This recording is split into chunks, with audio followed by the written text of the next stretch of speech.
Ça file pas bien aujourd'hui pour faire le changement.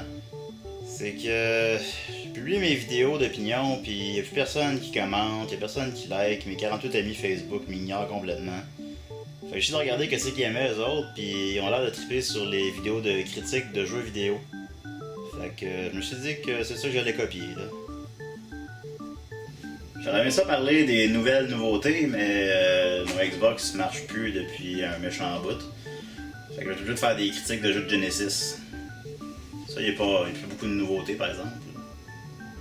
Faut d'abord souffler dans la cassette.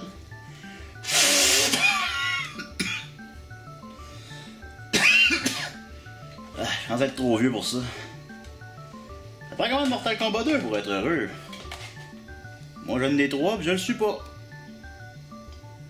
Ça a l'air que Fabienne Laroche, elle peut pas passer le jeu Contra sans le truc des 30 vies. Pour les gens qui ne jouent pas à un jeu vidéo pour ses graphiques, pour ses contrôles ou pour le plaisir qu'ils en retirent, mais uniquement parce qu'ils connaissent le personnage principal, eh bien Sonic 3 est sans conteste un incontournable. Moi personnellement, je ne comprends pas grand chose au jeu car il va trop vite pour moi.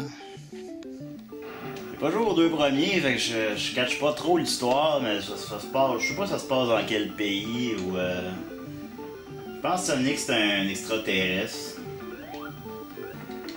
Je sais pas c'est sur quel piton faut peser pour que ce soit le fun. La musique est là.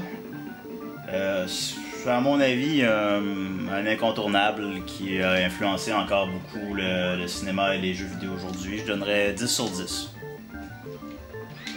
Chaque fois au Sega Genesis, comment fait-on un jeu mettant en vedette un basketballeur? Ben, on met aucun basket, évidemment. On associe souvent un basketballeur avec combat à main nue contre des créatures fantastiques. Et chaque fois au Sega Genesis nous offre exactement ce genre d'expérience exaltante. Fini les jeux de combat aux multiples personnages qui nous demandent de longues minutes d'hésitation pour choisir son bonhomme. Ici, il n'y en a rien qu'un, puis il se contrôle mal. L'aspect le plus spectaculaire du jeu est sans aucun doute le gaspillage de plastique qu'il a engendré dans les rayons de Zellers qu'il a rempli en 94. Je donnerais 10 sur 10. NHL 1994 au Sega CD. Alice. Bon ben ça marche pas. Peut-être pas une mauvaise chose, remarque.